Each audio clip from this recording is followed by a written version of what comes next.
I saw that frustration in my father's face, di ba? When I said I won't be able to graduate and I'll probably stop for a while. Kaya ako umiiyak siguro. Na-realize ko that it was important for my soul. Oh, that void suddenly was filled. And probably yung iyak ko yung talagang, wow, finally. Iba yung naging fulfillment ko.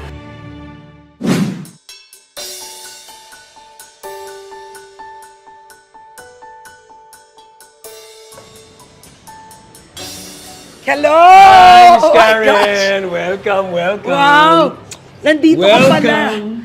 Well, this is like the center of sa White Plains. White Plains, yeah. Busy. Busy. Oo. Welcome to the Oh Banayad my Hub. gosh!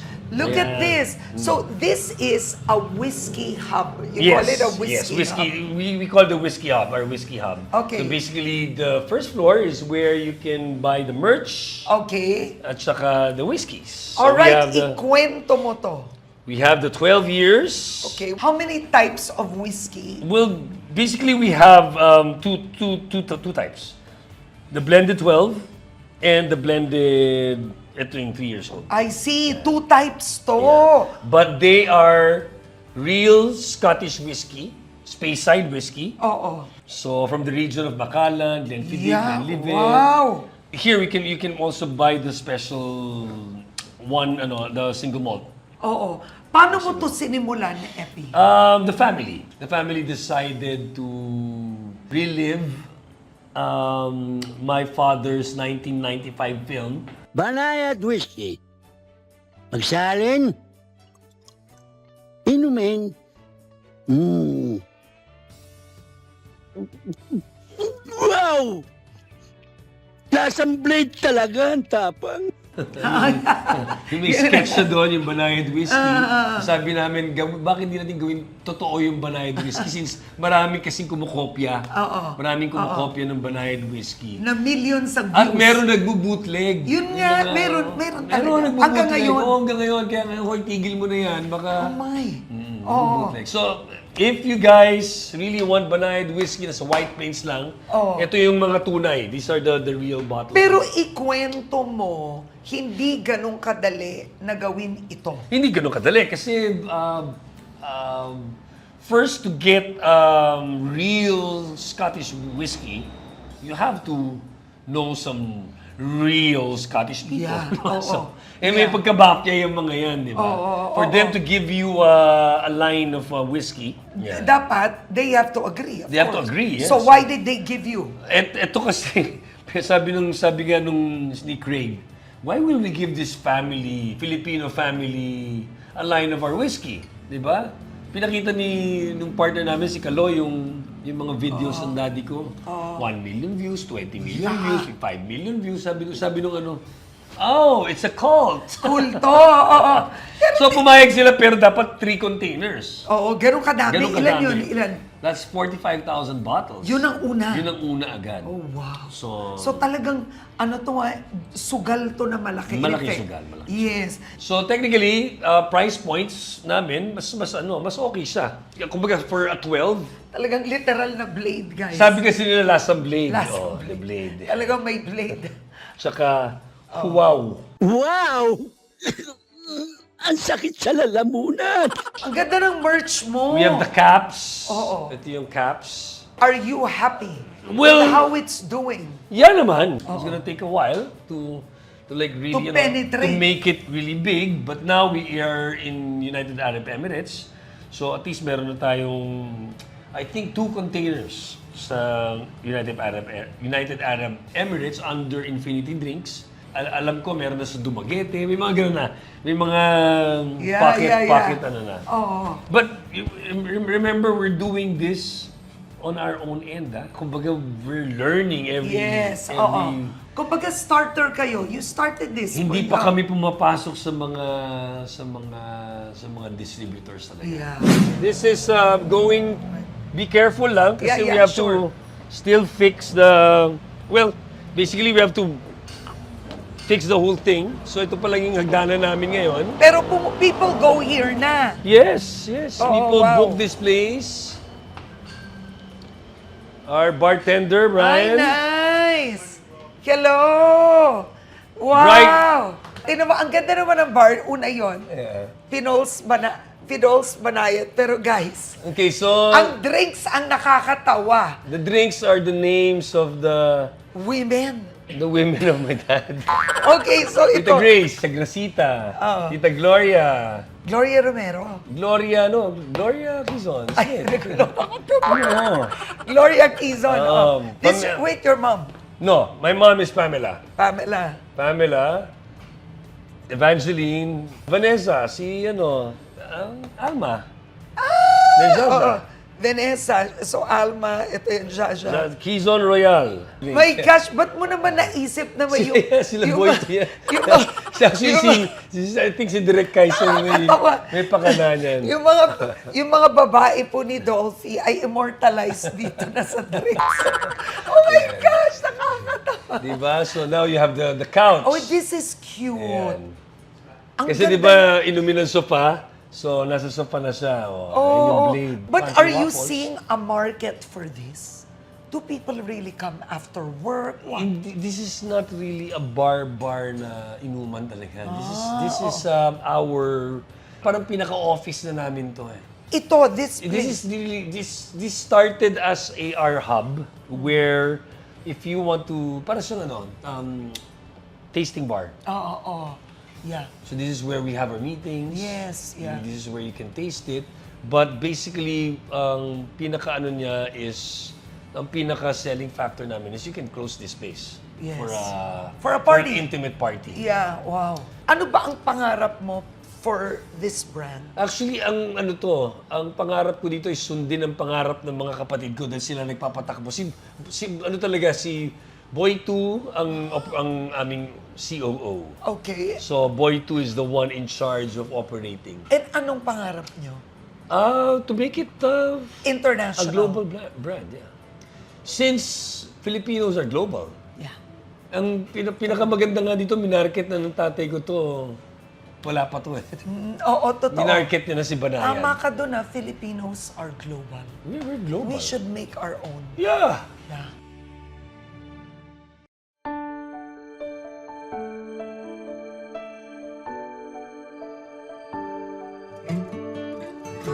Epi, you graduated. Wow, at 53. At 53, yes. Why did you want to come back? Maybe I should start why I stopped. Okay, it was 1996, 95, 96, and I was on my last stretch. And then there was a trouble in my school where a group of guys were blacklisted by the fraternity. I won't say the fraternity anymore, but they're good. Actually, now kaibigan ko na sila. But at that time, I was number 1 in their hit list. So, yung number 7, number 6, number 5, mga ginulpinad, sinira na yung kotse, may nasaksak, may mga ganyan. Basta may mga ganong kwento. Pero bakit ka number 1? Because I was the best friend of the guy who beat up the head of the fraternity. And coming from a party, nung nangyari yun, they thought I pointed out where the guy is. Yeah. Or parang nilaglag ko yung tao. So ako, parang, since number 1 ako sa hit list, I still went to school. But I dropped those classes na alanganin. So parang personal security.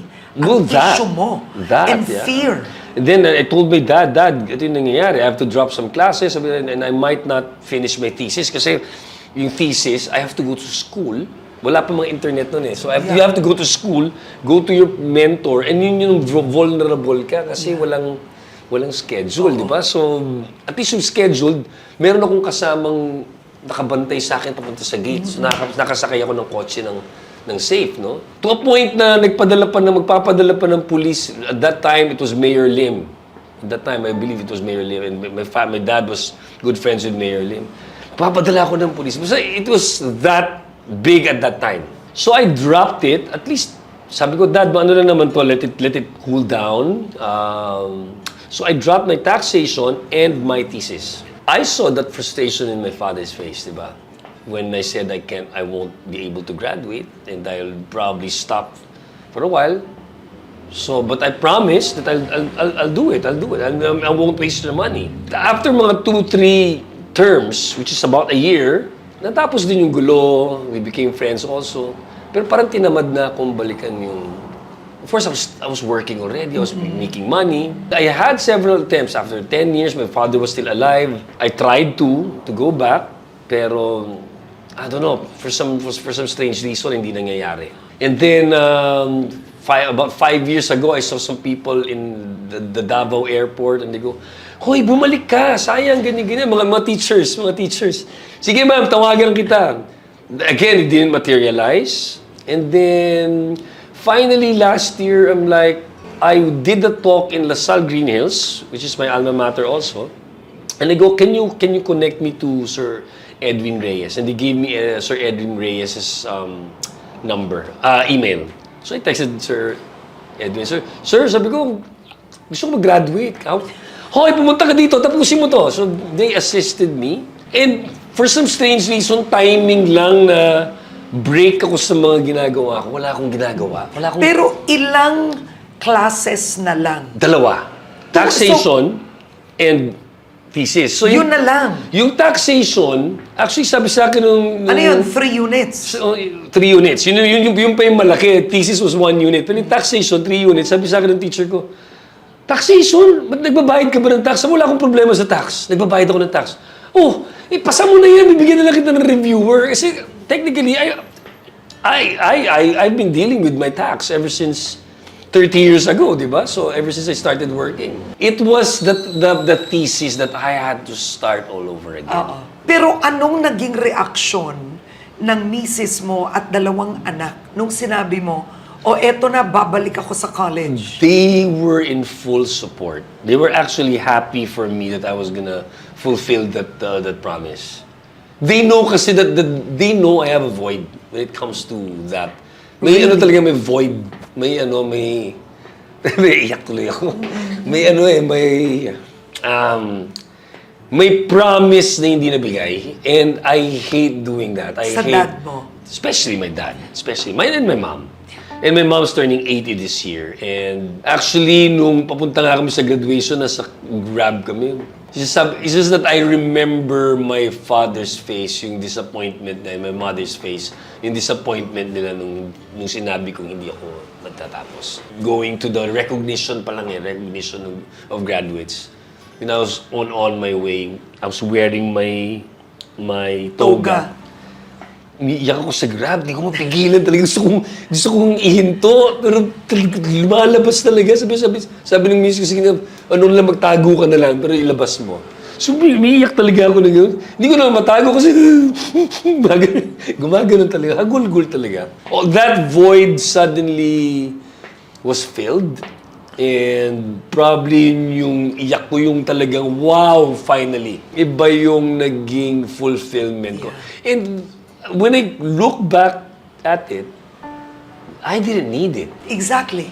Oo. Kasi maraming artista hindi nakakapagtapos ng kolehiyo because they start working. Is it important? Kaya ako umiiyak siguro. Na-realize ko that it was important for my soul. You know that feeling where you know what's happening in the world, Yeah. you know, but you don't have the confidence to say, I graduated. Because of what? A thesis. Right? So, kumbaga, I had all the credentials, but I didn't have the paper. And that affected my pride. I'll keep on proving myself that I know it, and I'll survive in this life, but there was no paper to back it up, So graduating, it was emotional and you really felt a sense of pride at 53. At 53. Ano ba, parang best actor o best director ng Equal na Joy? Tatawa ko kasi dumating ako sa graduation late. Remember, I'm 53, so yung mga students dun, kasi edad ng anak ko, di ba? Kasi edad ng anak ko. Tapos, sabi niya, sir, yan, siguro magbilang ka ng mga 6 ganyan, rows, tapos may makikitang empty seat yun sa'yo. So ako naman, excuse me, di ba? Dami na nagtitigilan sa akin, upo ako doon. Apparently, hindi pala yun yung upuan ko.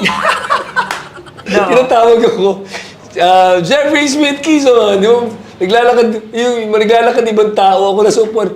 Ako dapat yun nandun Sabi ko, okay, mali ang upuan ko. Pero sasama pa rin ako sa inyo. So, naglakad pa rin ako. So, with that experience, no, anong masasabi mo sa mga kapwa mo artista who want to stop schooling? I always tell this to my kids, no? Even with my craft as an actor, I never stop learning. In my world, acting, you can be really good today, but tomorrow you still have to learn. You still have to learn your craft. And the day you stop learning is the day you stop living. They have to ask themselves, is it worth it? Like ako nga, is it worth it? I wanna ask you. Know, ako nga, I always tell myself, is it worth it? Oh, definitely. Definitely. Why is it worth it? I don't want my kids growing up saying, pwede naman ako mangako, tapos di ko tapusin, di ba? And I want that to be an example to them that, hey, if you say something, you have to, if you promise something, you have to see to it that you do it. And I told my daughter and my son, I'm doing this because of that, because I want to show you how important the promise is. Pinangako ko sa yumao niya, ina. Hindi ko pa yung tulot na mag-asawa siya na maaga. Dapat lang. Opo. Kasi, bayad na yan. Malaya na ako.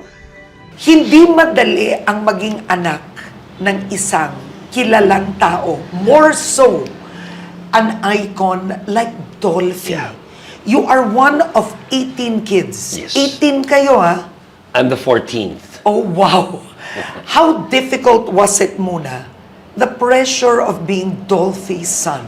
I think it was normal for us, and that everywhere we go, everybody knew my dad. When I was young, that was the time kasi he was making 3 blockbuster films a year. Every 3 months may pelikula siya. Ma'am Karen, di ba? Yeah. Every 3 months, magpapahinga lang ng konti yan, pero trabaho na naman. Pero hindi namin nararamdaman yung pressure of being a son of Dolphy. Yeah. As soon as he's there are people with him. As soon as you're out, everybody knows him and everybody wants to have a moment with him. So, that alone, kumbaga, That was hard. that was normal for us. But it's when you go back to your life and you see fathers that can pick up their kids in school, parang, hindi kaya ng daddy ko yan. You start realizing the difference ng normal family sa being anak ni Dolphy. But I guess, was that a problem for us? Hindi naman siguro. It was normal for us. Di ba? So you didn't feel the pressure to be famous or to be in acting, I didn't to want. be a director? I did not want any of that. Especially when I was in high school. Tapos, kwento ko kasi, when I was in high school, I thought acting was, or artista, baduy. Okay. Sorry. Philippine team ako ng football, di ba? So, sa Lasal football, mag-aartista ako. No way. I'm an athlete. Ako talaga, I thought I was an athlete. And I was a Philippine team athlete, no? So, tapos, I was, 17 and the film was All Must Be Crazy. My dad goes, may role. Sabi ko, anong role? Og Must Be Crazy. Spin-off ng Gods Must Be Crazy. Yung dad, baduy eh. And at that time, yung TF niya, ganun din, parang kung ano yung price yung standard car na mabibili mo, yun yung presyo nung ibibigay niya sa'yo. Talaga, dad, kailan yung first day? Sa ginawa mo. Oo. Ginawa ko. Unang-unang eksena ko was with Tito Katsupoy, my dad, and me. It was a circumcision scene. Tutuloy siya ang unang-unang eksena ko, ganyan, action! Ano pa yung film? Gumaganon yung camera. Nakaganon na ako. Sabi sa akin ng daddy ko, cut! Sabi na Yun na yun! Linya mo eh. Sabi ko, dad, wala naman nagbigay sa akin ng lines. Basta dumating ako dito, minake pa nila ako, sinalang nila ako dito. So 17 to 19 years old, maarte na ako. I'll be into fist fights because they call me Baduy in my school. Suntukan niya, nakikipagsuntukan talaga ako. Anyway, at 19, I was being directed by Peke Galiaga. And I'll give this to Direk Peke Galiaga. Sabi sa akin ng Direk Peke, he pulled me aside and he goes, do you know your dad is a brilliant actor. He's probably one of the best actors that the Filipino industry has ever witnessed. Do you know that your brothers, sila Eric, sila Ronnie, sila Rolly, ang gagaling na artista niyan. I mean, ang gagaling. You might want to look for another job. Peke Galiaga. Direk, no, because I don't think this is for you. Pinunit mo. Direk Peke, pinunit to ng puso ko. Tumigil talaga ako. I stopped acting. I went to school hanggang Lasal.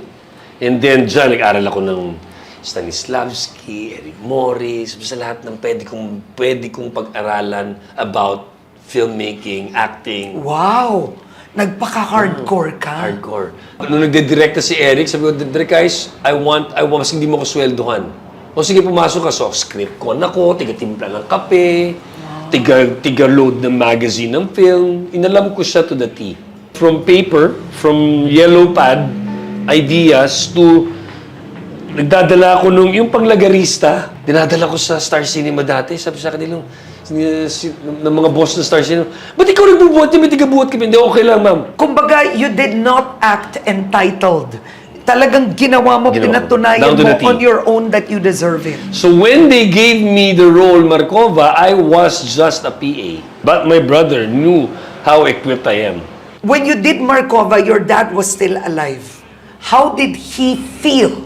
Do you know that he was the one who announced my win sa Metro Manila Film Festival? Was that his proudest? She announced, and the winner is... parang naiiyak siya. Tapos ako naman, ha? For first time, di ba, from PA, from tiga-timpla ng kape, And you were 19. Ang kasama ko sila, Gloria Romero, sila, di ba, sila Sherry Hill, kasi yung mga idol ko nandun lahat. Ako talaga makakita ko, tapos daddy ko nag-a-announce. I don't even remember what I said or did I even say anything. Kasi pagharap ko ng gano'n, hindi ko na alam. As in, until now, it's a blur. And how did that moment change your life? Your career, everything. Alam mo, yumabang muna ako eh. Totoo, yumabang muna ako. Kasi after that, suddenly I kept on winning. I remember I won everything that year except for Film Academy of the Philippines. Pag nag-dinner kami nila Eric, ako yung mas ganun kay Eric. Eric deserves to be the pinakamayabang. At that time, he was a director, best actor. Diba, dami ng awards, Eric. But at the same time, ako yung ganun, di ba? Tatay ko ganun din. Sabi lang ng daddy ko, buka nga dito. Yes, Dad. Sabi niya, alam mo, masarap lumipad. Ilang beses na ako lumipad. Ang pinakamahirap dyan, lumanding. Ang galing ng tatay. Ganun lang, ganun yung sinabi talaga. Ang galing ng ganun yung sinabi sa hindi sabi, yabang mo, walang ganun. Kaya pag alam mong lumilipad ka, tumingin ka sa lupa, pag hindi nakadikit yung paa mo, ipako mo. Umuwi kami. Your dad was humble talaga. Soft-spoken, sobrang humble talaga. Walang kayabang-yabang sa katawan niya dati. Yan, umuwi ka, umiyak ka? Hindi, iniisip ko, paano ba sinabi sa akin ng tatay ko? Of course, I had to digest it for a bit bago pumasok sa ulo ko. I'm being humbled by my dad.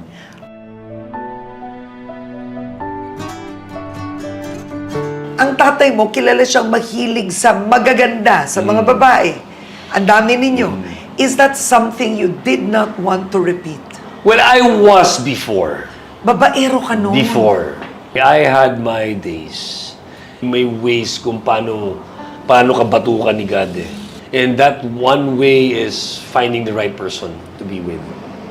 When I found that right person, parang, especially na may anak akong babae, it's how you gonna face your kids. Diba? I left their moms, tapos nung bababae ako ng bababae, ano yun, diba? I am not with their moms anymore, but I found someone that I can be with, diba? Her name's Mapet, diba? And my playmate, my partner for life, yung hanggang ngayon tumatawa kami. Minsan nag-aaway na kami, biglang magtitingin na kami, biglang matatawa na lang kami. So what is your relationship with your two kids and your ex? Okay naman, wala akong kaaway. Wala akong kaaway sa buhay ko, wala akong kaaway. Sila, pag galit sila sa akin, wala akong magagawa. Pero ako, wala akong kaaway. Pero mahirap rin ba sa totoo lang, Epi, na lumaki na marami ang pamilya? Oo naman, ang daming susustentuhan, ang daming papaaralin. Once you're part of that, once you have that family, you are part of their daily problems. And those daily problems becomes yours as well. So palaki ng palaki, parami ng parami ang daily problems mo. Imagine my dad. Yeah. Kumbaga, you wanted a different life for you. Oh yeah. I want a more simpler life. I'm very simple. Even with the things, I don't collect things. Yeah. Even my car, I don't buy expensive cars. I ride the motorcycle around para tipid sa lahat. Even when I dream, di ba when I dream, you dream of houses. Alam mo, ano ko, it's a simple 3-bedroom kubo in Tanay. I love that. Yeah. Yun ang dream ko, hindi yung mansyon sa Forbes Park. Hindi ko ganun managinip. Tatlong 3-bedroom kubo sa Tanay na may outdoor garden, na may outdoor kitchen. Yun ang pinaka...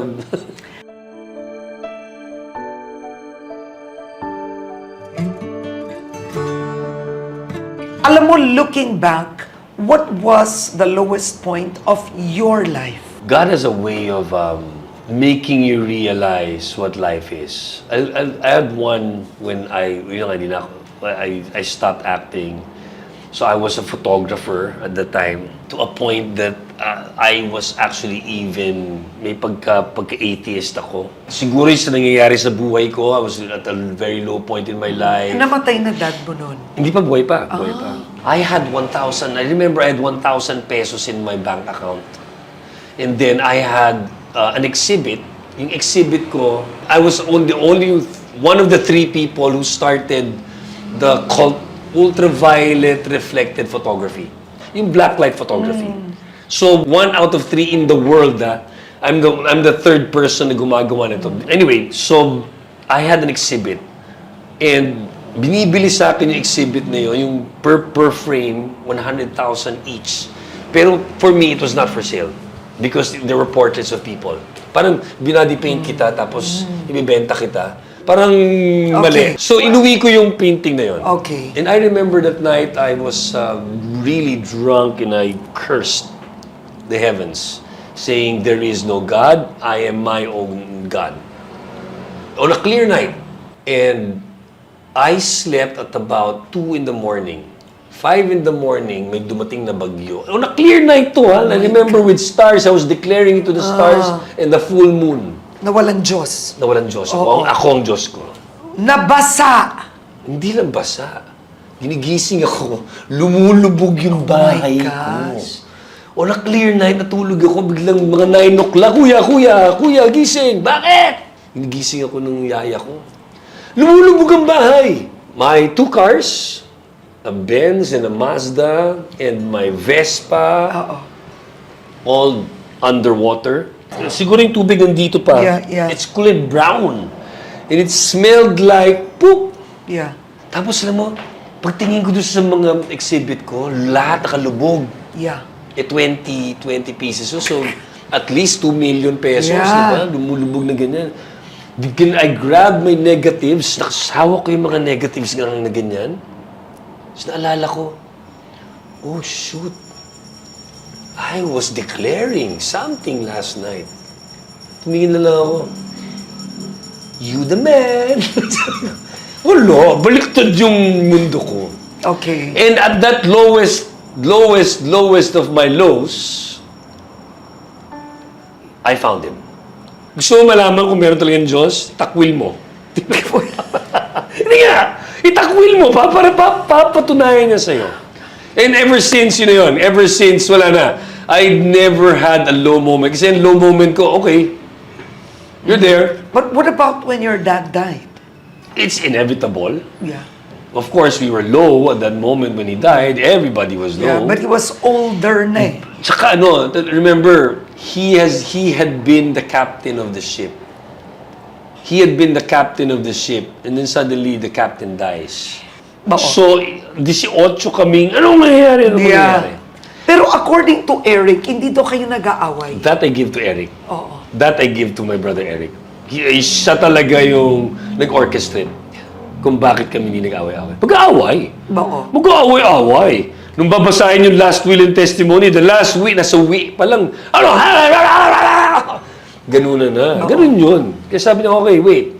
Basahin niyo muna yung last will. Tapos inisa-isa ni Eric yung mga siblings. Ang tatay mo, nung namatay siya, unang-una, he was able to set aside para sa inyong lahat. How did he do it? What was it? A trust? He was not that liquid when he died. But he had properties with titles this thick. So he had properties. Yun yung talaga naiwan sa amin ng daddy. Oo. The properties. Yeah. Yun Oh, talaga. and then how did it happen? Kumbaga, paano kayo may allowance pa? Ano na yan? Ginawa ni Eric yan. So when we JV'd with the Dolphyville, basically yung Dolphyville, yung money kinita niya, binibigay siya as parang allowance. Hindi siya binigay ng bulk. Technically, Para naka-trust. parang nakagano. So Yes. technically, may monthly, hanggang ngayon may monthly per share. So technically, hindi ka mauubusan ng pera kasi pag binigay namin ngayon, baka may mga kapatid kami na uubusin, tapos wala na sila the next day. Ito talagang may dumadating. Ngayon, sa mga oras na ito, naisip ko na yun, papunta na ako doon eh. Lahat tayo papunta doon sa sunrise, sunset. Mga sobra. Ang biyaya ako natanggap siya sobra. Do you think your dad would be proud today? Dahil may alak business kami nung. He wouldn't be proud of that. He'll be proud that we are still pushing for his legacy. Ako, kalimutan nyo na ako. Eventually, di ba, I'll leave behind films na doon nyo na lang ako maaalala. Pero yung legacy of the King of Comedy, that cannot be forgotten. I mean, there's only that title that I think is worth being remembered. What is the one thing that you learned from your dad? What would it be? Humility is number one, di ba? You have to humble yourself all the time. Second is you have to be able to reach out and help.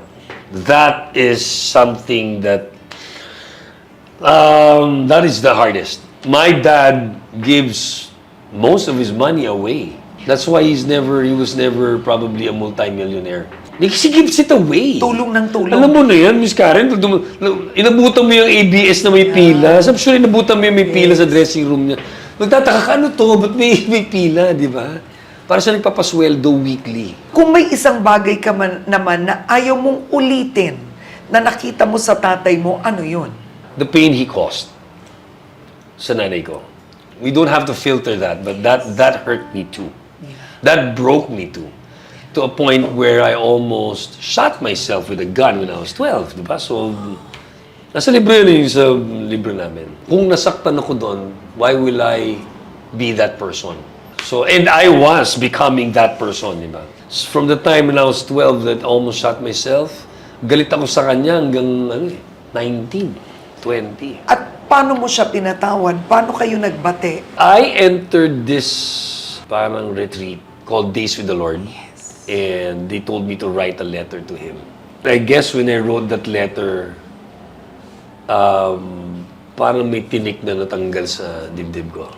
You never really confronted him about it, but pinako mo yun. Tinanggal ko yun. When we started writing the book, and then he found out nga that I was mad at him because, and I almost shot myself. He called me sa taping. May taping kami. Pinapasok niya ako sa van. Then he started crying. And he goes, I never, ever had even the inclination of not wanting you in my life. Every one of you are special to me in different ways. And he was crying to me and he goes, don't ever think that I ever did not love you. Iyakan kami ng tatay ko. Tatay love. Iyakan kami sa kotse. Dati ko umiiyak yun. Pag dati ko umagulgul yun pag ano. Oh my God. You don't see him. Namatay yung kapatid ko. Kain tayo sa labas. Umiiyak ko. Namatay si Kuya Freddy. Kain tayo sa labas. Nagtitaping kami. Tinigil yung taping. QUIZON Avenue. Pinili niya yung pinakakanto, pinakamadilim. Kasi yung restaurant, yung Spanish restaurant na madilim. Doon siya, biglang gumanon sa dulo. Humagulgol. Ganun ang tatay mo. Nakaharang kami, hinarangan namin. Pinahagulgol namin siya. Do you still miss your dad now? Oh, yeah. But okay na rin yun nandun siya kasi ilang taon na siya ngayon. I don't want to see... Nakita namin kasi siyang weak. Yeah. And Sick. But even in his deathbed, papakita niya sa'yo na kaya ko to, tatakbo, ano ko to. Hindi niya papakita sa'yo na weak siya. To a point na the day before he died, the day before lagyan siya ng tubo, so hindi na siya makahingi. Nagising siya. Tumutugtog yung La Vie en Rose. Sabi, tum, tum, tum, tum, tum, tum, tum, tum, tum, nag-perform. Nag-perform. Dad, di ka na makahinga, yabang-yabang mo. Tumigil ka na dyan. Tum, tum, tum, tum, tum. So, mukha niya ganun. So, Epi, you said that you are a believer now in God. Do you have a verse? No, I am not a strict Bible reader. But you know how I pray? I pray to surrender. These are what I want. If you give, it's okay. If you don't, I surrender. My prayer is always, you're the God, you're my God, and I surrender.